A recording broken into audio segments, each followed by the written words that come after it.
26 दिसंबर 2024 और परभनी जिले में पहली बार भारतीय जनता पार्टी की महिला एमएलए महिला आमदार मेघना साकोरे बोर्डीकर इनको राज्य मंत्री पद मिलने पर उनका जो मतदार संघ है, जहां पर उनका निवास स्थान है जिंतूर और जिंतूर सेलू विधानसभा के, वो आमदार है भारतीय जनता पार्टी के, और उनका एक भव्य जंगी नागरिक सत्कार किया गया। इस पूरे नागरिक सत्कार की जो झलकियां हैं, जिसमें पूरे शहर से होता हुआ रैली पूरे शहर से चलती हुई वापस कृषि उत्पन्न बाजार समिति यहाँ पर उसका एक सभा में तब्दील की गई, और वहाँ पर नागरिक सत्कार हजारों की तादाद में लोगों ने साबिका आमदार बोर्डीकर और उनके पूरे बोर्डीकर परिवार को सबको यहाँ पर शुभकामनाएं दी और उनका एक जंगी नागरिक सत्कार किया गया। आप देखिए ये रिपोर्ट।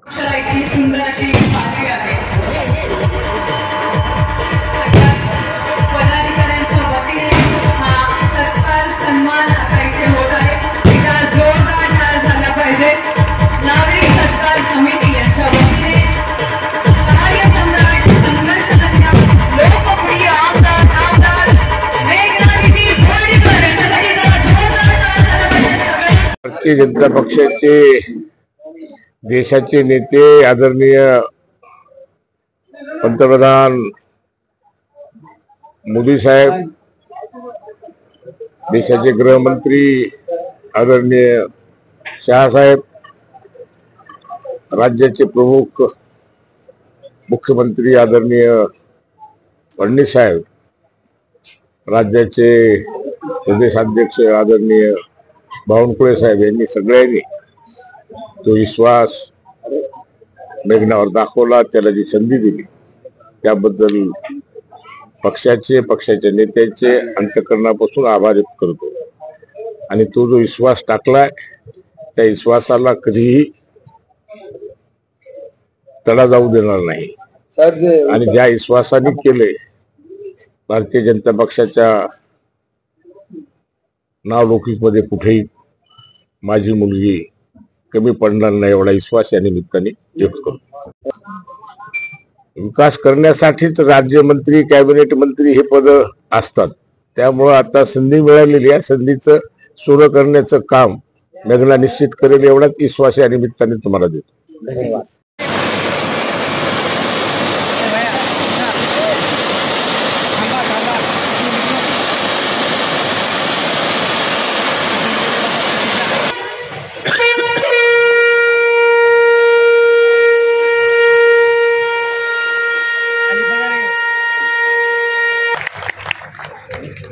सगळ्यांना नमस्कार। आज श्रद्धेय अटलजींची जयंती। सर्वप्रथम मी अटलजींच्या चरणी पुष्पांजली अर्पण करते। या कार्यक्रमासाठी जमलेले सर्व बोर्डीकर प्रेमी सर्वांचं मनापासून स्वागत करते आणि क्षमा मागते की अकराचा कार्यक्रम आणि आता मला वाटतं 5-6:30 वाजले ते मला दिसेल ते करण्याचा मी प्रयत्न केला।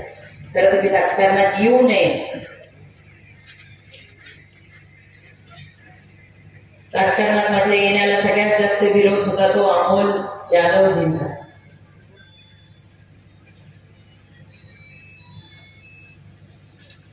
कारण की एवढं सगळं सुख वैभव असताना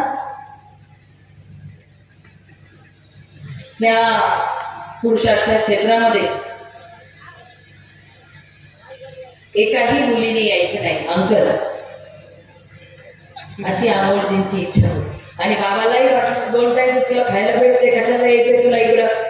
5-6 महिने बाबांनी पण प्रयत्न केले, त्यांना वाटलं हिला जमणार नाही, धक्के बुक्के खाल्ले, कुणी काय म्हणलं, एवढ्या अपेक्षा लोकांच्या माझ्या राजकीय जीवनामध्ये आल्या। मी जगामध्ये स्वतःला सगळ्यात सुखी व्यक्ती समजते, कारण की मी रामप्रसाद बोर्डीकर आणि मीनाताईंची लेक आहे। देवाने मला सगळं काही चांगलं जगातलं सर्वोत्तम मला दिलं आणि ह्या राजकारणामध्ये आल्यानंतर अनेक चांगले वाईट अनुभव मला अनुभवायला मिळाले। माझी आई माझ्या आजी आज नाहीये, साक्षीदार आहे। की दिवसभराचा दौरा केल्यानंतर रात्री घरी गेल्यानंतर बऱ्याच वेळेला मला रडायला यायचं. कुणी काय म्हणलं, कुणाची अडचण, कुणाचं दुःख ते बघितलं की माझं मन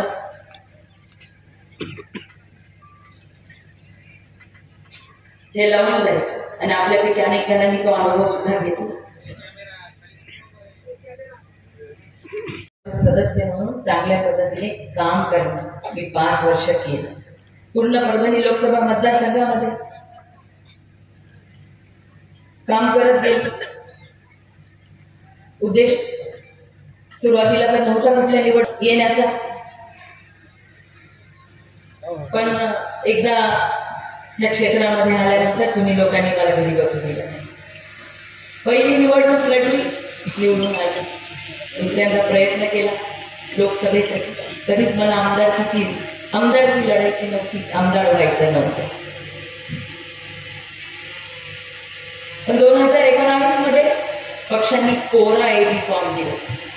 कोरा मेघना बोर्डीकरचं नाव नव्हतं. त्यावेळी प्रदेश अध्यक्ष चंद्रकांत दादा पाटील आणि मला नंतर विचारलं, तुमच्या घरामध्ये वाद झाला नाही की नाव कोणाचं टाकायचं? आणि माझे अनेक आमदार सहकारी पहिल्या टर्मचे आम्ही चर्चा करत असताना किंवा सिनियर सुद्धा विचारतात आणि ते म्हणतात, तुझे बाबा किती ग्रेट आहे की आज राजकारणामध्ये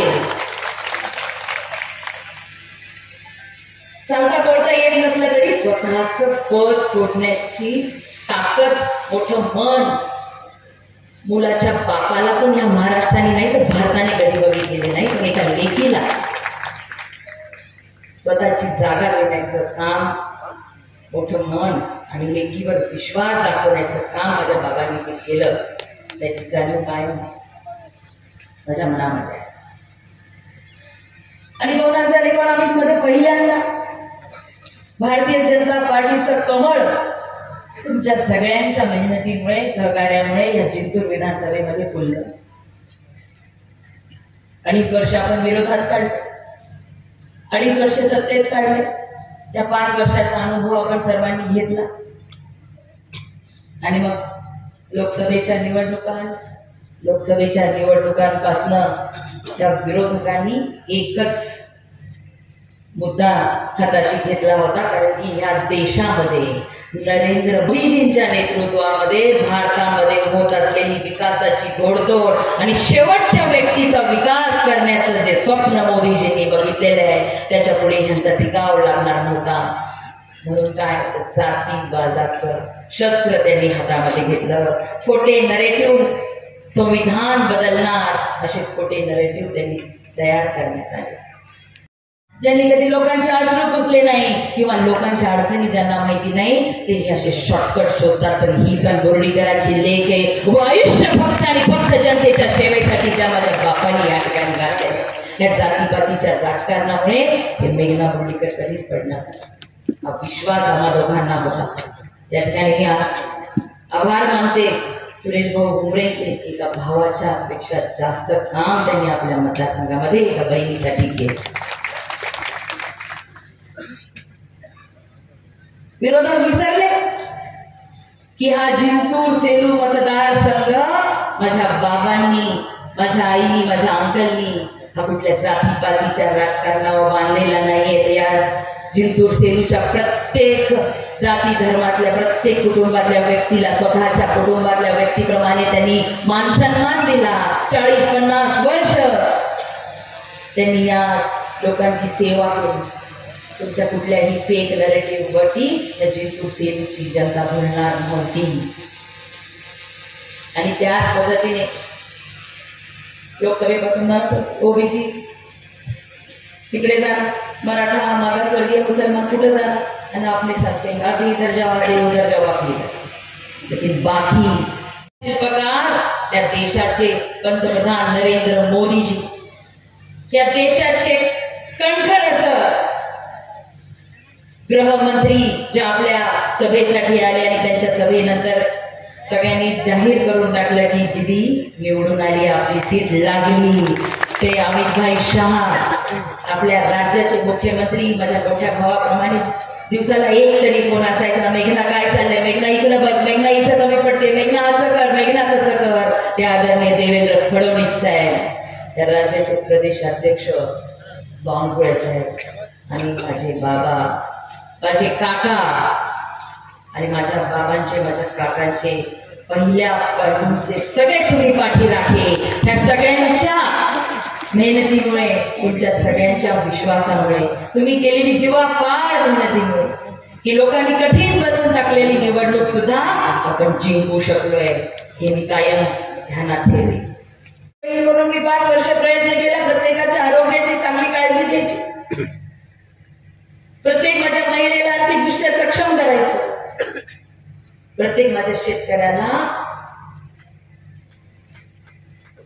24 तास पाणी, वीज, शेतरस्ते देण्यासाठी मी प्रयत्न केला. पण आता तर अधिकाराने ह्या सगळ्या गोष्टी आपल्याला ह्या करता येणार आहेत. तुम्ही सगळ्यांनी जो विश्वास माझ्यावरती दाखवलेला आहे, त्या विश्वासाला मी कधीच कमी पडू देणार नाही. पण आणखीन एक गोष्ट इथं सांगते, गोविंद भाऊ, खूप लोकांना माझा स्वभाव आवडत नाही, लय जास्त शिस्त सांगते म्हणतात दीदी, असं नसते, असं करून घ्यायचं असते, असं असते ना. काही लोकांना वाटतं पुरुषोत्तम भाऊ काही की नाही, 4 शिव्या द्यायच्या करून घ्यायचं, काय जमत नाही दीदीला, असं वाटतंय तुम्हाला काही लोकांना. आता तो मंत्री झाली, आता काही काम झाले पाहिजे आमचे. पण मी त्या पक्षाची कार्यकर्ती आहे, जो पक्ष एका विचारधारेवर चालतो, जो पक्ष शिस्तीमध्ये चालतो. त्यामुळे आपल्या प्रत्येकाची कामं होतील. तुम्ही बिलकुल मनामध्ये शंका आणू नका, पण चुकीचे कामं जास्त आग्रह निधी मंत्री झाली म्हणून करू नका, एवढंच या ठिकाणी मी तुम्हाला सांगतो. कारण आज केंद्रामध्ये नरेंद्र मोदीजींचं सरकार किंवा राज्यामध्ये आता देवेंद्र फडणवीस साहेबांचं सरकार ज्या विचाराने काम करणार आहे, त्या विचारामध्ये मलाही काम करायचं आहे. आणि आपल्या सगळ्यांच्या अपेक्षा पूर्ण करण्यासाठी मी कधीच कुठे कमी पडणार. आज माझे लेकर आले,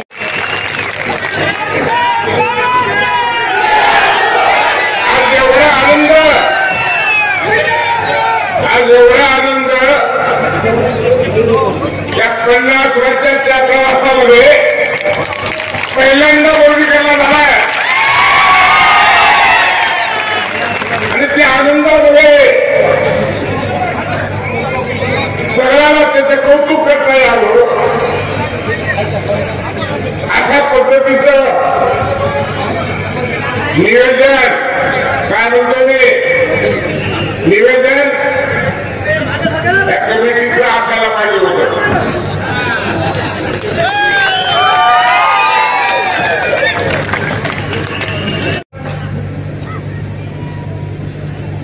या महाराष्ट्र राज्यावर राज्यमंत्री म्हणून संधी मिळाल्यावर या तालुक्यातल्या सर्वसामान्य माणसाला पुढे मदत झाली पाहिजे, ही भावना तुमच्या माझ्या मनात असली पाहिजे. चांगला व्यक्ती काही आज हे स्कीम गेली, ती स्कीम गेली, असं झालं तसं झालं. आमच्या ताई बहिणी आमच्या हातवरवर करून सांगू लागले, आम्हाला हे मिळालं, आम्हाला ते मिळालं. आता निधीच्या रूपाने जी संधी मिळाली, प्रत्येक अपेक्षा, प्रत्येक गोष्ट तुमच्या इच्छा पूर्ण झाल्या पाहिजेत, एवढी अपेक्षा आपल्या आई जगदंबेच्या चरणी मानावं लागणार आहे तुम्हाला. किती ताकद, ती बुद्धी, ती क्षमता आपल्या पोरीला. अरे मी किती भाग्यवान आहे.